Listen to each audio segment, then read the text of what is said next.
या दोन्ही राणेंनी प्लॅन केलाय सिंधुदुर्ग आणि रत्नागिरीमध्ये. अहो एवढ्या चांगल्या निवडणूक आहेत, त्याच्यामध्ये विरोधी पक्षाला बाजूला कसं सारता येईल आणि असे विषय आणायचे की ज्या विषयांवर लोकांचं मीडियांचं लक्षच जाऊ नये.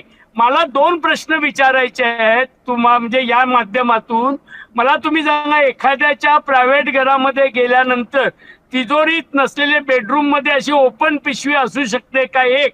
आणि दुसरं, त्यांना लोकल चॅनलनी काल प्रश्न विचारला केनावडेकरांना की तुम्ही याच्यावर दरोड्याची केस घालणार का?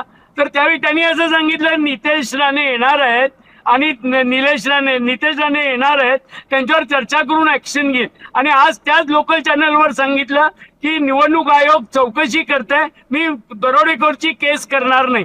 अरे जर तुमच्या खरंच जर मनात असतं तर तुम्ही दरोडेखोराची केस केली पाहिजे होती, त्यांच्यावर ट्रेसपासरची केस केली पाहिजे होती.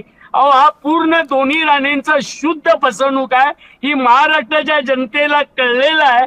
आणि ह्या राणे बंधूंच्यावर आता कोणी विश्वास ठेवणार नाही. वाघ साहेब पूर्वी कुठल्या तरी पक्षात होते, आता भारतीय जनता पार्टीचे प्रवक्ते म्हणून काम करतायत.